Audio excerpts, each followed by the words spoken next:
Hello and welcome to Who Remembers. This is a UK nostalgia podcast, and today we are asking who remembers how The Sopranos ended.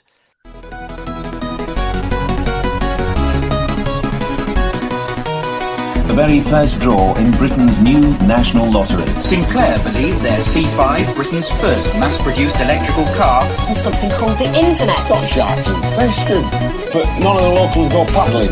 Yeah, that's warming. No bottomless get! I can't speak! You can't win anything with kids. Pac-Man, one of the superstar video games in the business. Did you threaten to overrule me? Get fooled, we can't get fooled again. Remember when is the lowest form of conversation.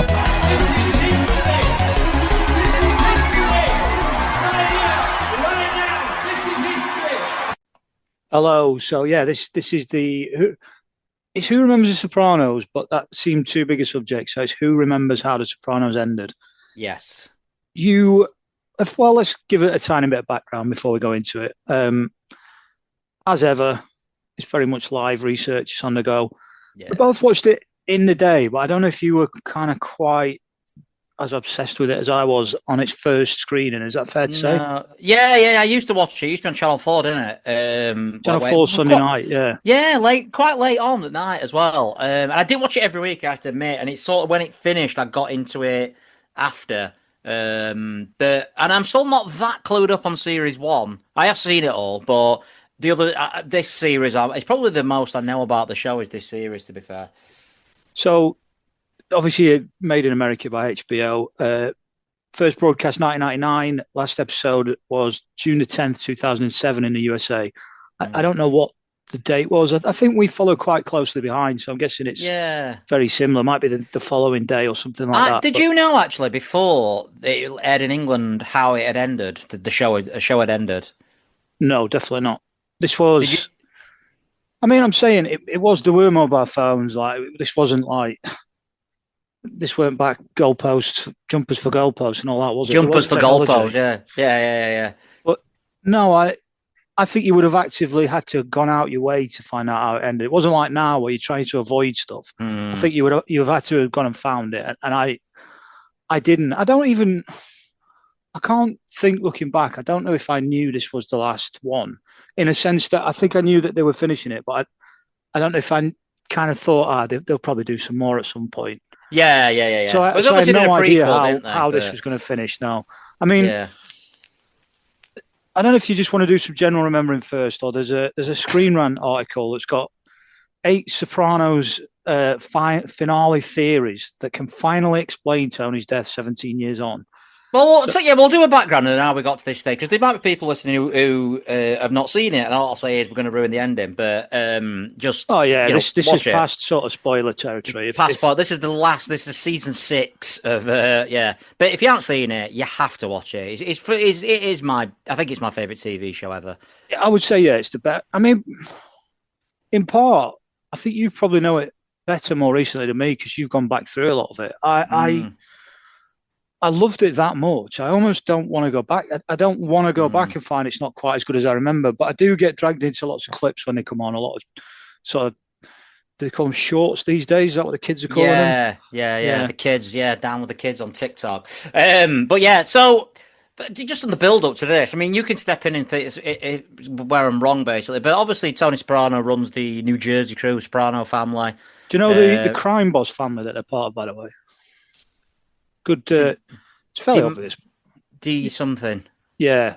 I can't remember the names. People say it's the Sopranos family. Obviously, he is Tony Soprano, but it's the DiMaggio family. Not DiMaggio, yeah. I kept thinking Joe DiMaggio, but he's a baseball player, isn't he? Yeah. So he's not involved in this. He's not involved in it. Yeah. And obviously, so for the first 5 series, basically, you're getting just Tony doing his general mob life sort of thing. It's brilliant.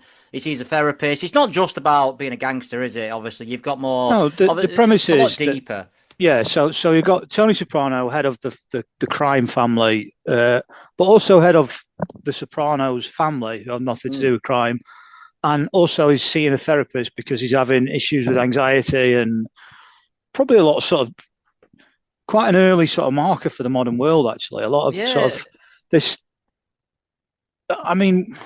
Yeah, I because know he you always have says issues, what, and what I've sort happened. of Yeah, spoke to people in the sort of therapy era more recently because there's this thing that he has, which is kind of what happened to the old-fashioned heroes who just got on with things and did them. Why has strong everybody silent type. got to talk about things these days? But Yeah. yeah, it sort of was a start of all this sort What of about modern Gary age of Cooper? What therapy. about Gary Yeah, Cooper? Gary He often Cooper. says, Yeah, yeah, he's a big fan of Gary Cooper, isn't but yeah. he? So he's juggling keeping this crime family moving and working and all the everything that comes with that whilst being a dad.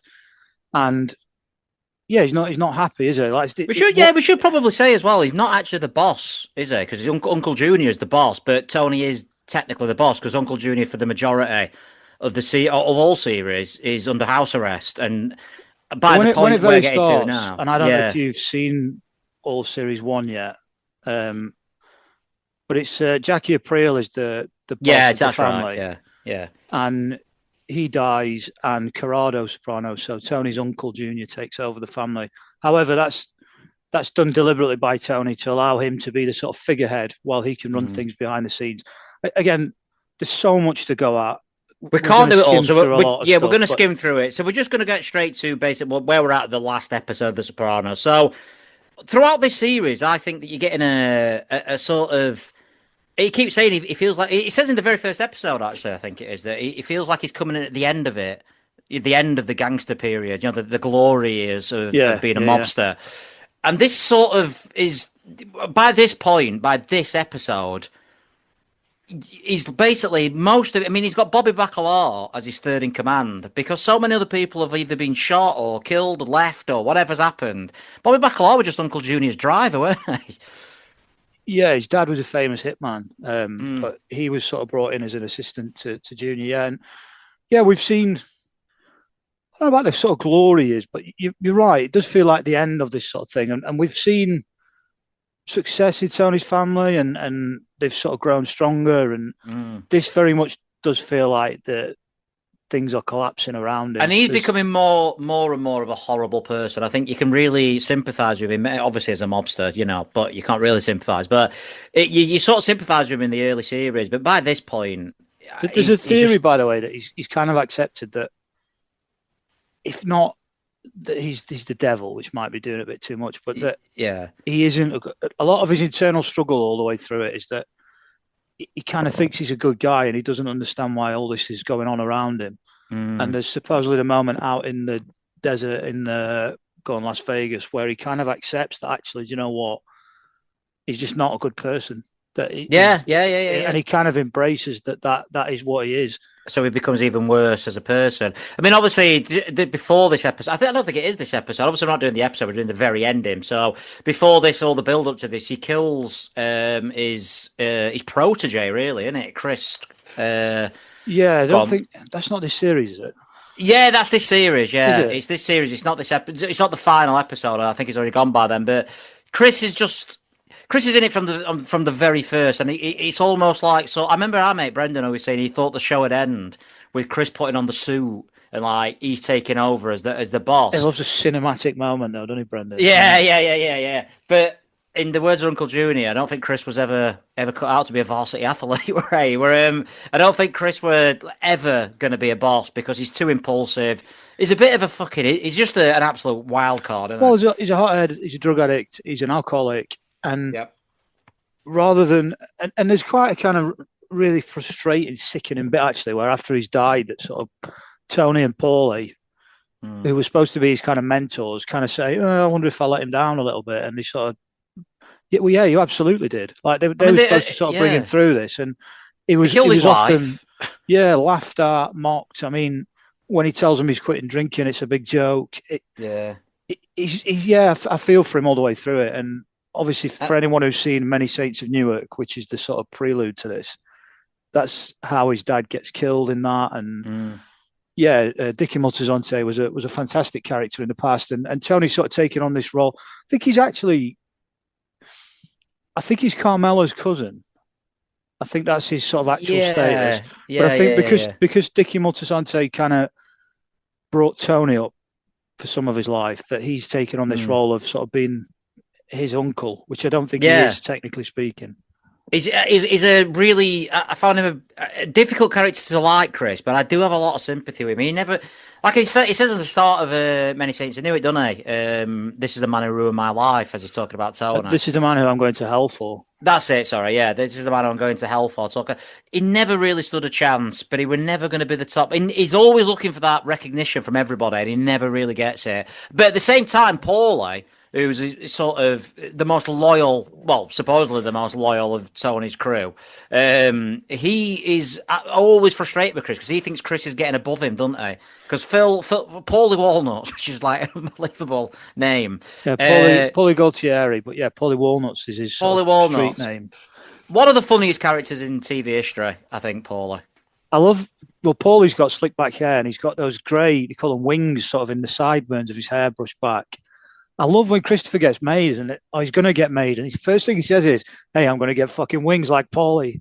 He's going to get grey bits put in his hair. I'm actually getting them naturally, wings. Brilliant! You should get that. That'd be amazing. Yeah, slick back.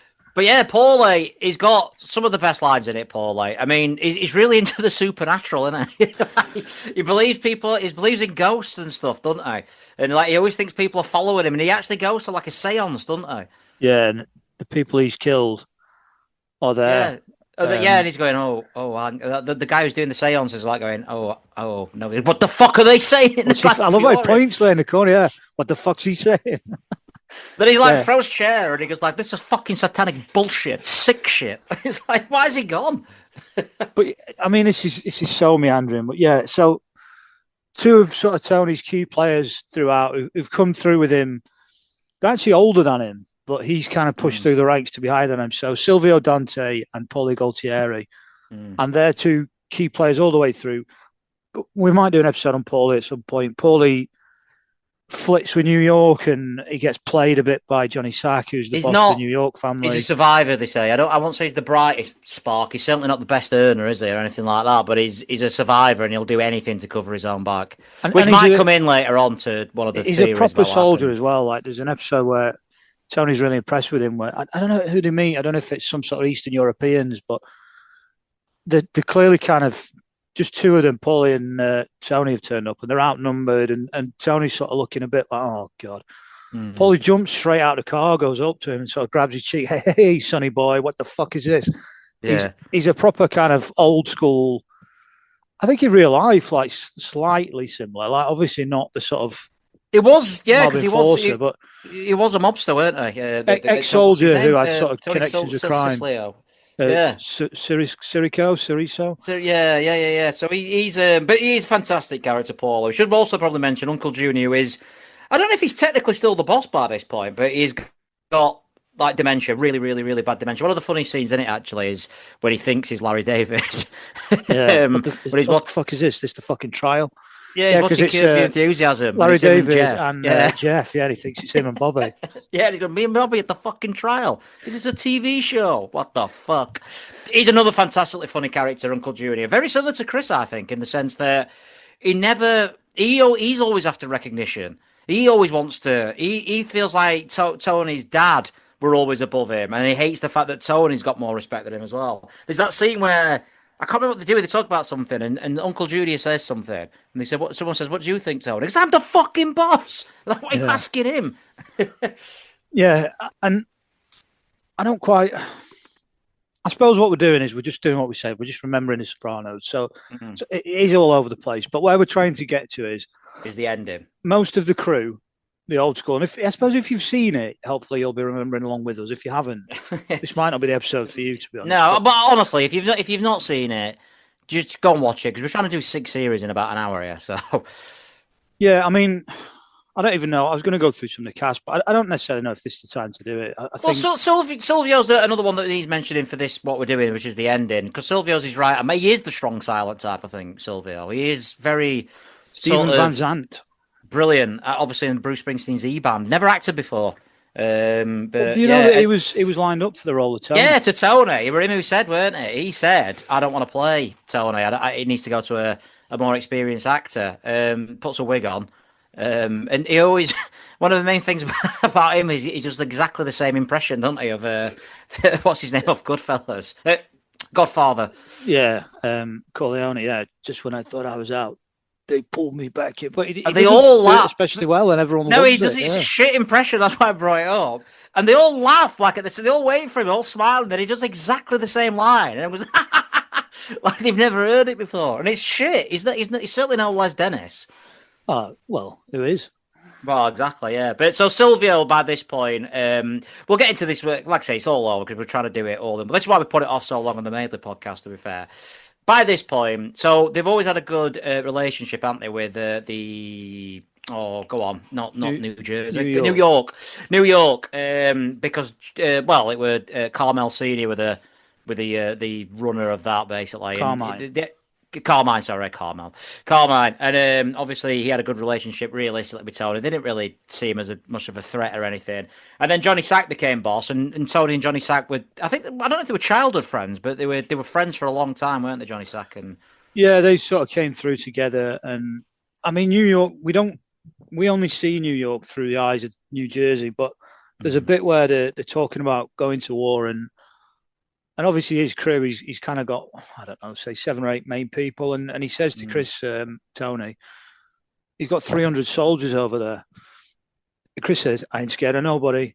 I'll fucking go for them. But they're massively outgunned. Yeah. And they're seen as a bit sort of, well, he says, doesn't he? In terms of old school, like mob family, they're a bit sort of the up and coming, loud, don't get things done the old way. Yeah, because Phil, Johnny Sack ends up getting cancer. He dies in prison. And Phil Leotardo is one of my favorite ever characters. Becomes the boss, and he calls him a glorified crew. And he also says that because they don't even get their fucking finger pricked when they're being made. He's like he's proper old school, and he sees these people as just like. And Phil, the reason like we have to bring this up is because Phil is now the boss because Johnny's died. And he's fucking mad. He's been in the can for 20 years, as he mentions, like on about 100 it's a running joke, you know, how many times he keeps saying he's been in the can. But he is one of them who, rather than speaking out or giving up any names, he just did his time. He did 20 years, and he hates the new gen. Because even Johnny Sack doesn't give up any names. No, but he acknowledges that he was the boss of the crime family, and he's furious because he says, "You don't even fucking acknowledge this thing of ours." It's not even a done thing. There's a name for it, but he kind of accepts that he's part of the mafia effectively, which they don't do. Yeah. And then Phil, by this point, something happened obviously in the previous series, I think it were, where Steve Buscemi's character, his name is it Tony Blundetto. Tony Blundetto kills Phil Leotardo's brother in front of him. And that is an absolute no-no. And Tony knows that this is not going to go. But Johnny Sack keeps the peace, doesn't he? Johnny Sack is obviously boss at this point. So it keeps... But Phil's always got this in him. Borderline. It's boiling sort over. Of. So Johnny Sack and Phil Leotardo want Tony Soprano's cousin dead, but they want to kill him. They want to torture him, effectively. And it causes a huge rift that they're all kind of on alert because Phil's kind of decided that he has a chat with the New York family or some of them, and they say, you can't kill a boss of the family. And one of them, I'm not sure if it's Butch or one of them says, well, take one of them, then pick somebody, an eye for an eye. So they're all on high alert that Phil Leotardo is going to kill somebody from Tony's family. Yeah. Tony ends up killing his cousin. Iconic his own scene cousin. Yeah, his own cousin. Where he decides he's going to do it. He's not going to let them do it. His cousin's been in the can for like 15 years, hasn't he? Yeah, his cousin's been in the can for 15 years. And again, another tangent, but this plays into Tony's insecurities. He feels really guilty because the night he got caught by the police, Tony was supposed to be there, but he had an anxiety attack and he couldn't go. Yeah, so it all fuels this thing of his. He feels guilt because this mental, he sees it as a mental weakness that stopped him being there, so he didn't take the blame, and he carries a lot of guilt for that.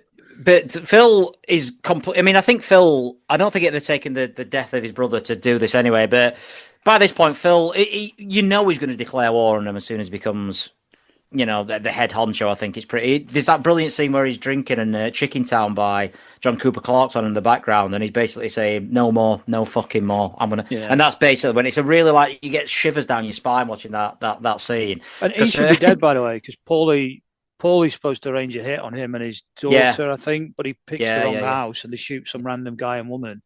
Yeah. And one of the best facial expressions is when Silvio shows Paulie the paper and the wrong people are dead. He's like little boy expression for this tough gangster. It's so funny. Yeah. It's brilliant. There's a great bit where Phil goes, he goes, that not about Tony, he goes, that fat fucker says I look like the Shah of Iran. It's so good. He's like, because this is why I love Phil. He's got some amazing lines. There's also a thing throughout it that sort of, I don't even know if it's like, it's not really very subtle, really, that he's homosexual as well. He has Vito killed, another one of Tony's men, because he finds out he's gay and he's been cheating on is it Phil's sister? Yeah, it's Phil's sister. And as he kills him, he comes out of the closet. It's a brilliant scene. So he literally like comes out of a closet, doesn't he, to kill him because you're a fucking disgrace. But they find him with a pool cue up his ass, don't they? Yeah, they find him with a pool cue up his ass. He's genuinely, and then they try to like feed the news back to his ex wife. And world's strongest man, that's on in background in TV, and he can fucking turn that fucking thing off. I'm like, huh? Yeah, honestly, it's one of the funniest shows on TV ever. I can't imagine anybody's still here if they've never seen it. But yeah, it's Frank Vincent who plays him, who's the guy in Goodfellas. Yeah. Get your fucking shine box. Once you go home, get your fucking shine box. That Tommy and Jimmy kill. Yeah. So yeah, brilliant casting. I mean, he's in a lot of these things, and rightly so. He's absolutely fantastic. But yeah. So I think Phil, coming into the last episode, has Phil been killed? Does he get shot at a car? No, he's in this episode. So what happens in this episode, basically, it starts off... So by this point, because they've declared war against each other, basically, because it's all realistically because he wants revenge for his brother. That's all where it boils down to, I think.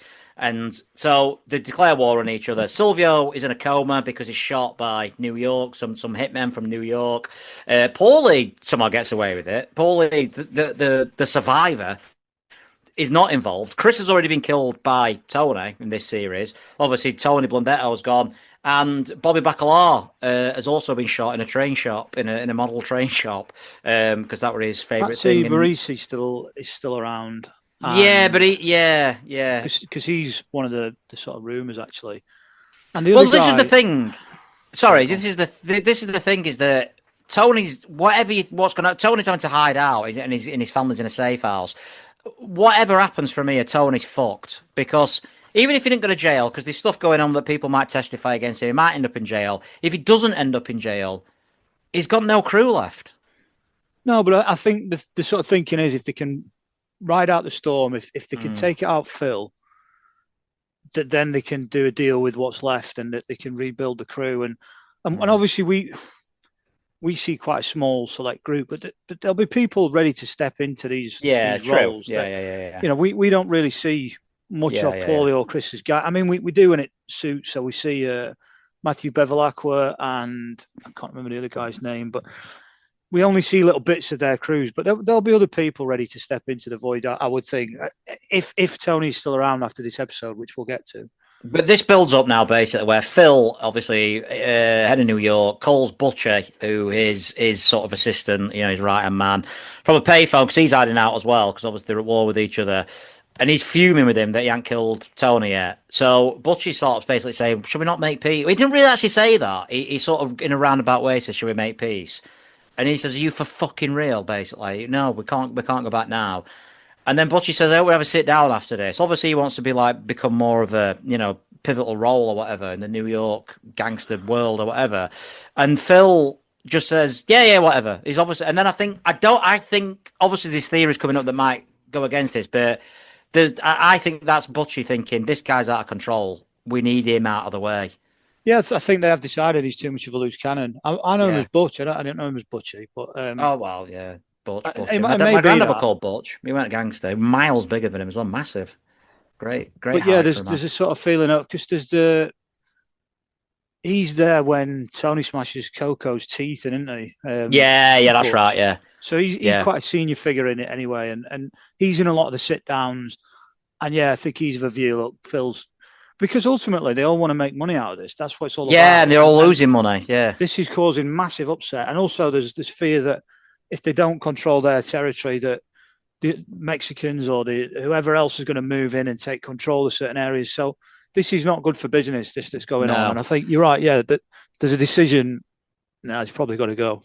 Butch then gets in touch with Tony, and there's only Tony and Paul who really left of the main, the main crew at this point. As you said, people would step up, so they have a meeting, and Butch says, "Look, I'm not going to kill him myself, or we're not going to kill Phil, but if it happens, we will not make, that won't be a thing. We'll not declare war." And then Phil, the worst thing that happened, so a hitman hired to kill Phil by Tony's crew. And he's killed in front of his family, which is a bit of a no-no, which might come into the theories at the end. And it's even worse when the truck that he's driving in rolls over his own head. Yeah. I don't know the rules in terms of sort of shot in front of his family. I know it's probably bad etiquette, but I think it's... Bad etiquette being shot in front of your family. Oh, come on, mate. It's bad etiquette, that. Yeah, but I think if somebody's got to go, they've got to go. I think it's I don't necessarily think it's the family thing. I think his grandkids are in the back, but I think it's done. I mean, obviously the car rolling over his head means there can't be an open casket, and he's out of the way, but it's not necessarily so it's out of the way. The cleanest way.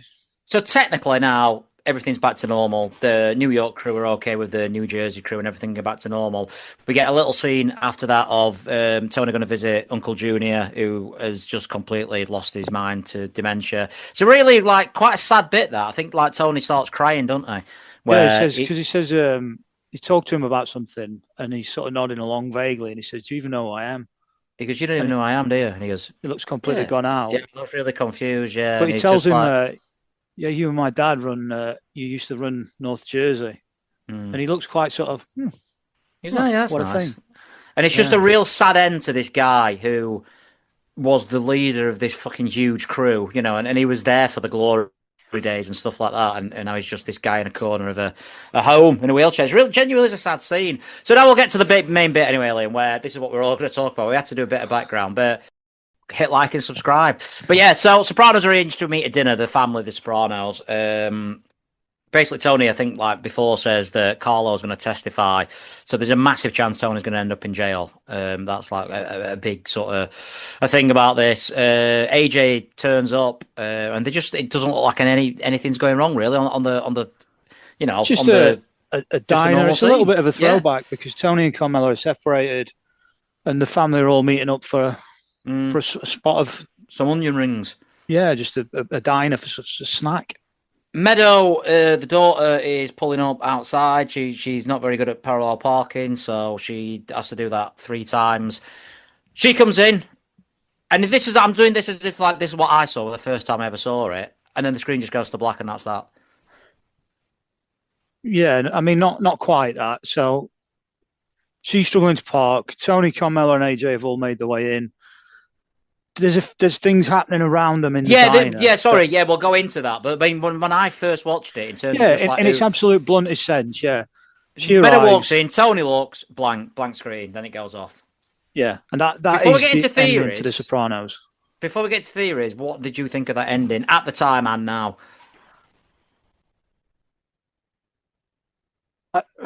It's a tough one because I remember the next day speak to people who were absolutely furious. That can't be it. That's absolutely ridiculous. We've waited all this time. I wasn't annoyed, but I didn't feel satisfied. I was kind of like, I think where I talked myself into was that it's been a privilege to watch this family for this period of time, and now that book's just closed, and we don't get to see anymore, and it's like every story has to end. But I think where a lot of TV shows go wrong, and I'm talking Dexter, I'm talking House, I'm talking Match of the Day, no, Peaky Blinders, Match of the Day. Just generally, TV shows don't know how to end. No. And I thought what this got really well is, let's not try and write some kind of clever ending where we need an explanation of why everything happens the way it does. Let's just finish it. Yeah. Also, to me, at least in the first instance, I thought, well, at least it means there's a potential for more, which I quite liked. Mm-hmm. But I certainly wasn't dead against it, but I didn't love it at first glance. See, I did get a spoiler by this point. I knew what had happened because everyone were talking about it, and I can't. I just always have to ask, well, go on then, tell me what happened. And then someone told me, and I'm like, is that it? And then I watched it, so I knew what was coming, and I was a little bit disappointed. But I think the fact that how many years on are we? 15 years, is it? Something like that, since whatever it is. 10 years, 18, whatever. is it? 18, whatever it is.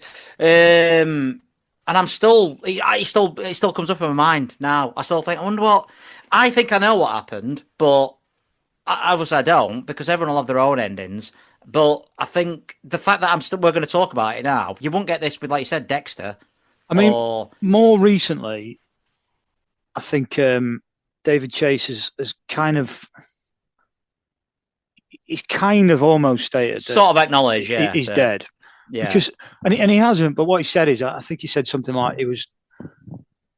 So what I read is that he envisaged that the opening iconic credits where he's driving, kind of into New Jersey across the bridge from his suburban house, that there'd be a similar type shot where he's actually driving to New York and he's driving to be killed. He's going to a meeting, but actually he's going there to be killed. And it would kind of be that the ending sort of mimics the start, and that's what he was thinking.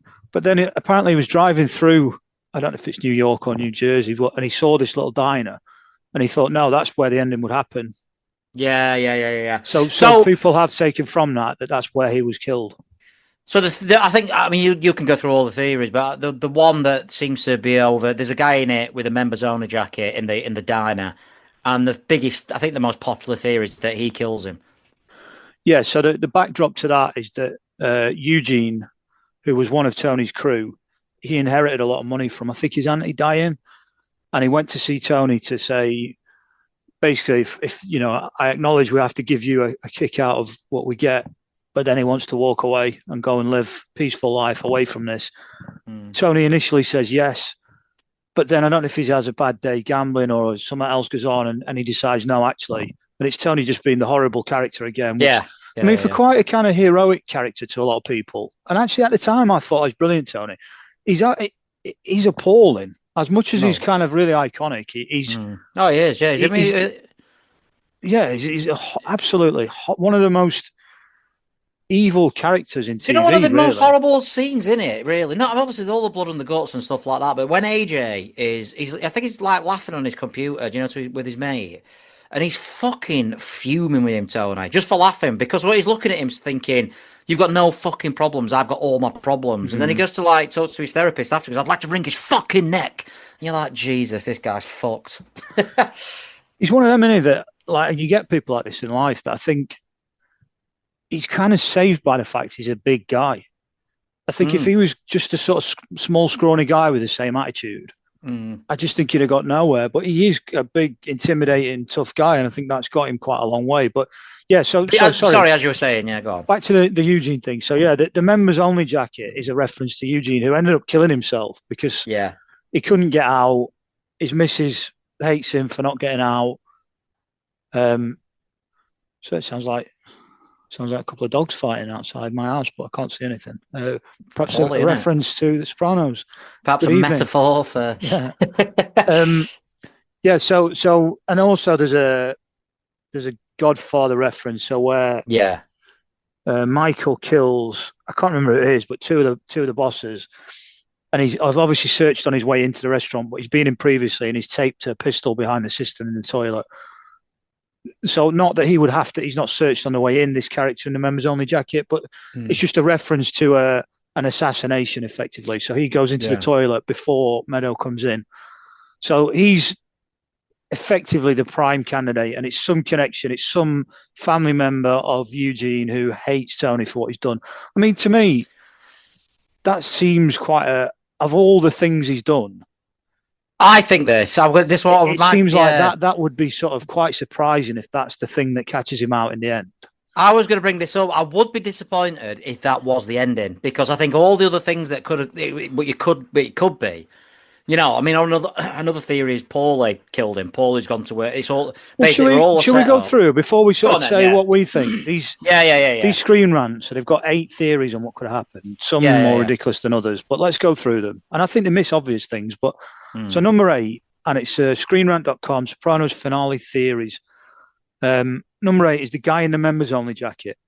Yeah. So this is what we've just mentioned. The most common theory It makes sense to assume he'd assassinate Tony as if he served no purpose. There was no reason to give him so much screen time. So we keep seeing this awkward man at the bar and the diner. So he's the obvious choice, really. Then also number 7, which is part of the same thing, really, but they've got it as a separate theory, which is Tony's death acts as homage to The Godfather. So it's that same guy goes in. But to me, I'm nitpicking, but they're one theory, Screen Rant, really. Number 6, it's what you just mentioned. Paulie Walnuts put a hit on Tony. Yeah. So Tony's death could have come from inside his crew. He has a complex relationship with Tony Soprano throughout. If Tony's final death came from within, then Paulie would, which I agree, if it was a hit from within, Paulie would be suspect. I think he's, for all his failings, I don't think he's got it in him to go and shoot Tony in front of his but he family. has got it in him, as we know from an earlier episode, that he tries to get in with the New York family, and Johnny Sack plays him like an idiot, basically, and he makes a fool of himself. Maybe, but I think Meadow and AJ sort of look up to him. But he's a survivor. If he's thinking, look, we might have sorted this. I don't know if this is this is not my theory, but I think as an over-emotional guy who believes in all these sort of superstitions, I don't believe he would go and shoot in front of his kids. I don't think he's done it. But he might have thought this is fucked, and he's given him a job as well in this episode, which he didn't want. I can't remember what it is now. He's taking over something that he didn't want it. But it's head of construction, because don't they all keep ending up dead? Yeah, and he basically don't want it, and Tony, he doesn't force him to have it, but he knows he has to take it. The next one, number 5, is the most ridiculous thing on the whole list. AJ, Carmella, or Meadow had Tony whacked. Listen, them sat at the diner with him waiting for him to be shot. Yeah, why would they be there? They wouldn't do it in a diner, would they? I mean, Carmella, they want to watch him be shot to death. Shut down in a hail of bullets. Yeah, why would they be there? I mean, if you wanted someone dead, you wouldn't, unless you really. I mean, great alibi, I suppose. Great alibi, but it can't be in us. Yeah, his kids, absolutely not. For all his failings, his kids love him, and he's a very flawed father figure, but absolutely not. Yeah. And Carmella, they have a very fractured relationship, but there's sort of childhood sweethearts. I mean, she's seen at times as quite cold and calculating. I think her sort of money ticket has gone once Tony's dead. So for all sorts of reasons, I just don't buy into that at all. Number 4, slightly more plausible. So Patsy Parisi orchestrated Tony's death. So Philly Parisi, I can't say that right. Parisi. Do you remember when he comes back off a flight and he's talking about, he hears that Tony tried to kill his own mother, and they shoot him and kick him out of the car. So that's his twin brother. Yeah. And there's a scene where Patsy turns up at Tony's house and he's absolutely wasted, waving a gun around in the kitchen, and he ends up having a piss in his pool, if you remember that. Yeah. So there's clear hatred, and there's a bit where Tony sits him down and says something like, look, whatever you believe about your brother, you have to let that go. Can you do that? Because he sort of clearly knows that part of Patsy hates him because he suspects he killed his brother.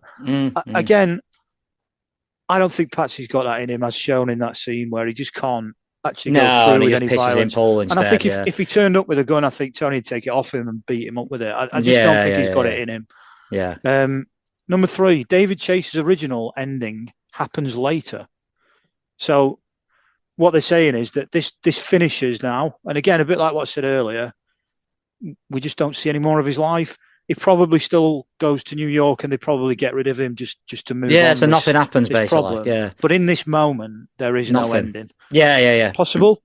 Yeah, I think that's definitely possible, yeah. Again, they've got sort of 2 out of 1 here, because number 2, nobody kills Tony in the final, but his life is never secure.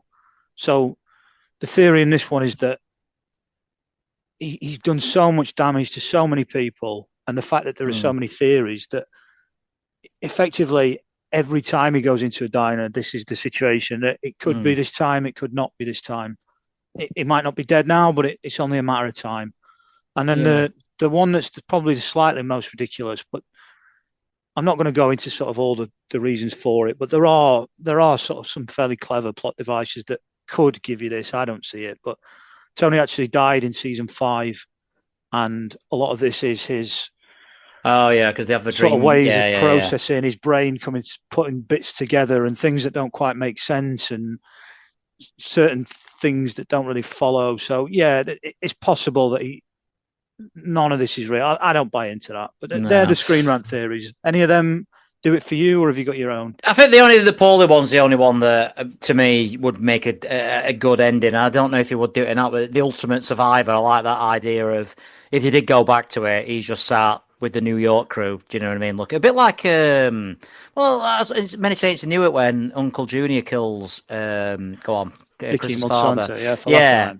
Yeah. I mean, obviously it's a different reason, but no one will. He's dead, and Uncle Junior knows no one will ever know that he's put that hit out, and it could be that for Paulie because there's no fucker left. Do you know what I mean? To actually like say, hang on, did you do this? Because Silvio's in a coma, he's probably not going to come out, and all the other main guys are been popped. So sorry, another thing. Sorry, yeah. Did you see the Super Bowl commercial that came out a few years after? No. I don't know if they're directed by David Chase, and it's basically Meadow just driving, and then she ends up meeting up with AJ and blah blah blah, and it just looks like a nothing commercial. But a few people have read things into that where AJ could be a ghost on that in that advert if you look at things in a particular way. I'll not go through it all; we've gone forever, but you know what I mean. And she's wearing 3 rings, and there's a lot of symbolization of the of 3 in that final scene where there's 3 onion rings. Yeah. You know, I think "Don't Stop Believing's" track number 3 and all this. And she's wearing 3 rings, and that's like maybe they say. And she parks first time as well in this advert. No messing around parallel parking stuff. She actually parks first time because it takes her 3 times to park in that episode as well, in the final episode. Is that 3 symbolising that all 3 of them were killed? I don't know why they would be, but it's just another thing. The other 3? Yeah. So the other AJ, Carmilla, and Tony all being shot. Yeah, which if it's a hit, I don't see why they'd kill Carmella or AJ. No, I don't, because obviously with Phil, they didn't kill his wife. No, and that's never. It's not really the way it's done. I mean, if it's because the other things that I'm sort of thought of was there's the guy who owns a sports store that he runs his business into the ground. I can't quite remember what his ending is. I know they sort of break him, but that was a sort of thing that could have come back on him.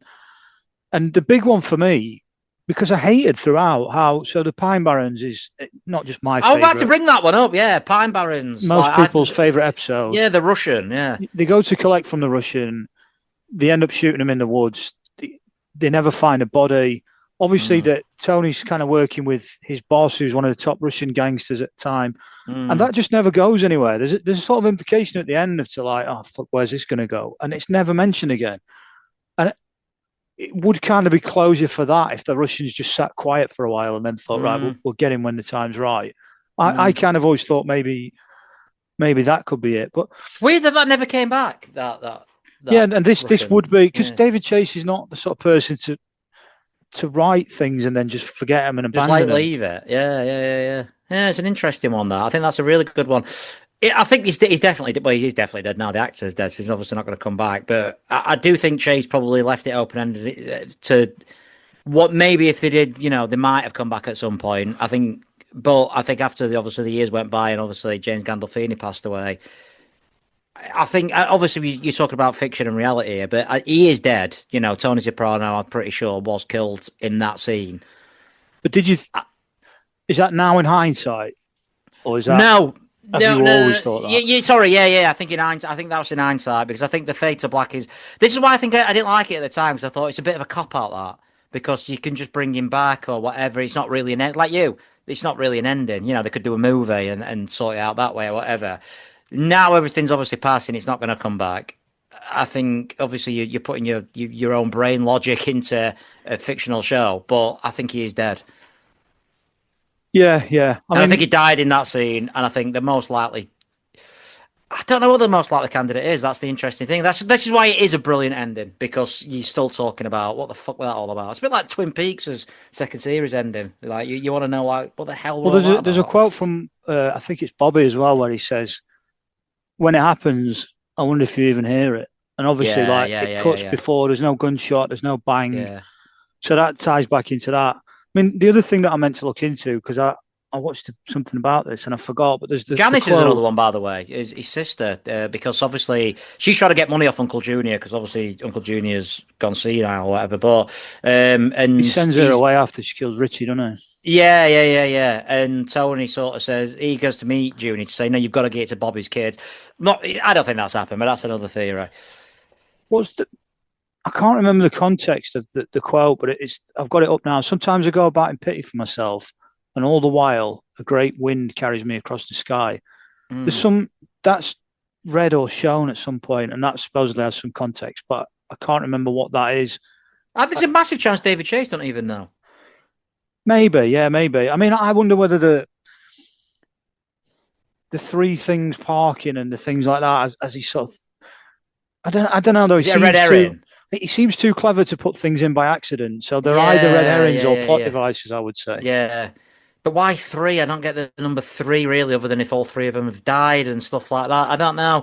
If you had to do it, right, let's say you're going back into a time machine, Brian Dean and his time machine. That's that is one of yours, by the way. I have nicked that. And they said, look, we've got 10 minutes to go. David Chase is not here. How are we going to end it, Liam? Would you end with this? Or would you go with something different? Well, I think the genius of David Chase.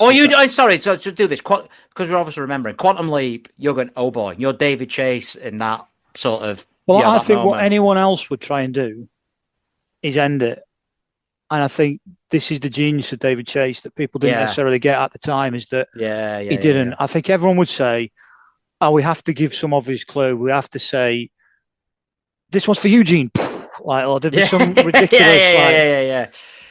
Oh no! Sorry, another one we've missed out is obviously Butch could have done it, and it could have been a fake. Obviously, they came to a truce, but was he biding his time? I don't think so. That.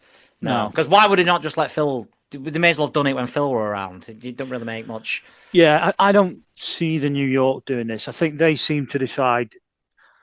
We make money out of the New Jersey guys. Let's get rid of Phil. He's too much of a problem. He's too old school. Yeah, I don't think the hit comes from New York personally. No. But yeah, I think where most people would go wrong is they would try and build up to some really clever ending, and they would say, but what about if Tony orders the certain dish, and the fact that they haven't got the onions is what kills him because the chef has to go to get extra onions, and that's what lets the assassin in the back door. People have said he's had an heart attack as well because of all the stress. That's another sort of ending that he didn't. Everyone's thinking it's going to be a gunshot and all this stuff. It could have just been an heart attack. Yeah, again, possible. I mean, like people have said, and like the theory we read said, there's certainly something in the fact that we keep seeing this guy at the bar. There's certainly some members only, man. Yeah, he's either there, and again, I don't know if David Chase is too subtle to have him as a very obvious killer. So I don't know if he's the red herring and he didn't do it. But yeah, I mean, the fact that 17 years later that we're still talking about it and we're still intrigued, and it still probably makes me want to go back and watch some bits and think, I wonder what was going on. Is the masterstroke of writing? Because, as I say, Dexter ended awfully. I couldn't watch the end of House because it lost my interest. Same with Peaky Blinders.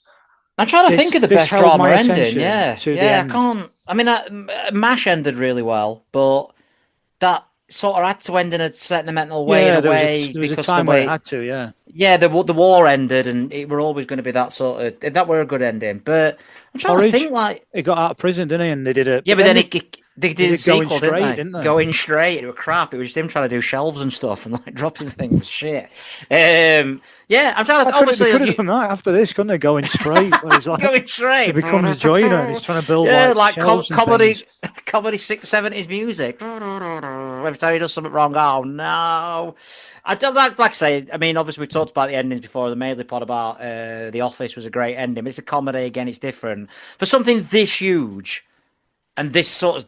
It's a serious. It's fun. It's one of the funniest shows of all time. But it's something this serious. I don't know how you end it with pleasing anybody. No. I think the only other way you end it is that you kill them all and you make it very deliberate. This is the end. They're all dead. I think I've mentioned before my preference is either a really if you can't think of anything, just go mad like Biker Grove did and get dinosaurs in and stuff. Imagine how mad people have been about that. Paulie comes in, he's part T-Rex. I fucking told you. Right, I really enjoyed that. If you didn't watch Sopranos, you've made it this way through. I don't know what you're doing in your life. You can't still be here. You can't have. And I know Ryan's obviously been requested this for ages. I hope he enjoyed it, and we know we've not done it as much justice as we can, but we thought this might be. It's one of them though. Like now we've broke the seal on Sopranos. Perhaps that opens the door to us doing a bit more with it. Yeah. More in depth look at Uncle Junior or whatever. Yeah.